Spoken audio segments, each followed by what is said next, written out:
तसा विचार केला तर उमेदवार जशाच तसा पाहिजे ना. का गाढवा संग घोडं उभा करून चालणार आहे? चालत नाही.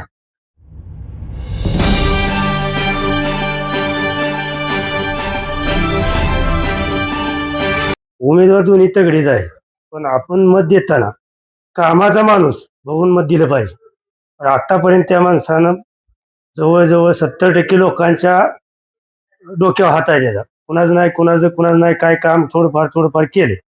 कामं बघून मत दिलं पाहिजे. पण मी म्हणतो मी पण कामाचाच माणूस आहे, मी पण सगळ्याच्या कामाला येतो. तुम्ही आजपर्यंत कुठलं काम केलेलंच नाही ना. मग असं त्यांनी असं काय कामं केले ते? अहो बरीचशी कामं केली. आता कुठं आता समजा एखाद्या गोष्टीचं बाबा आमची अडचण घेऊन गेलो, कॅनलला पाणी नाही, डीपी जळलाय, कुठं काय एका दिवस लाईटची तार तुटली आहे, असं सांगितलं की आमचं एका दिवसात काम झालेलं आहे. म्हणजे तुम्ही असं म्हणताय की डोक्या वाट्याला मग वैयक्तिकच विकास तुमचा झाला का गावाचा पूर्ण विकास? गावासाठी ना. नक्की केलाय. कुठं रस्त्याची अडचण आली बाबा तहसीलदार मॅडम येऊन बघून गेल्या की स्वतः येणार, बघणार, त्यांना सांगणार, ही पण परिस्थिती आहे ना. तुम्हाला काय वाटतं आता ओबीसी घटक असताना सुद्धा अध्यक्षांनी कुणबीवर इथं उमेदवार उभा केलाय? कुणबीवर उभा केला असं म्हणताच येत नाही. म्हणजे आता तसा विचार केला तर उमेदवार जशाच तसा पाहिजे ना. का गाढवा संग घोडं उभा करून चालणार आहे? चालत नाही.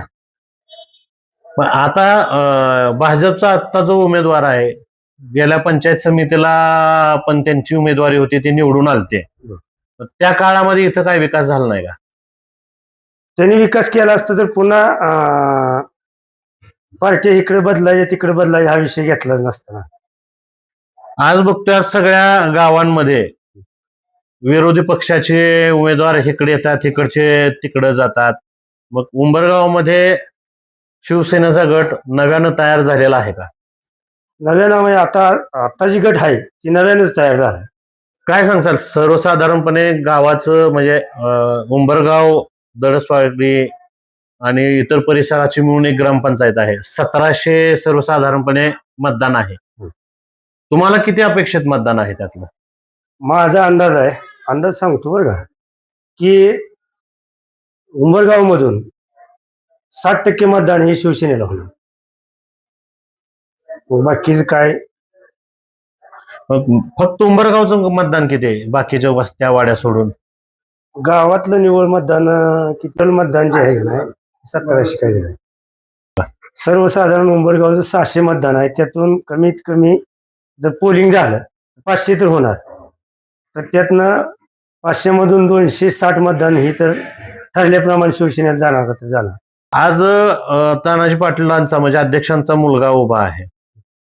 राजकारणाची पार्श्वभूमी आहे, पण व्यक्तिगत कामाची पार्श्वभूमी किंवा अनुभव काहीच नाही असं म्हटलं जातं. अनुभव त्याला जरी थोडा कमी असला तर त्याच्या वडिलाला जास्त आहे ना.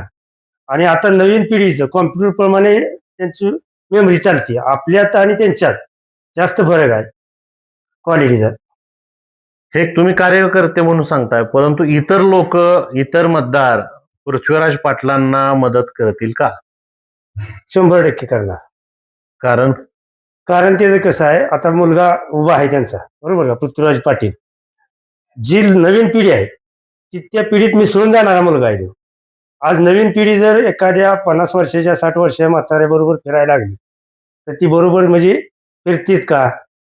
आपण जोडीदार करतो, जोडीदार ज्या त्या वयाला करतो का म्हणजे असं वयस्कर करणार किंवा लहान करणार? मग उद्या पृथ्वीराज पाटील निवडून आले, तुमच्या बरोबर जोडीदारच नाही केले, आमची मुलं आहेत ना. तुम्हाला वाटतं की शिवसेनेचं पारड इथं जड आहे? हो, जड आहे.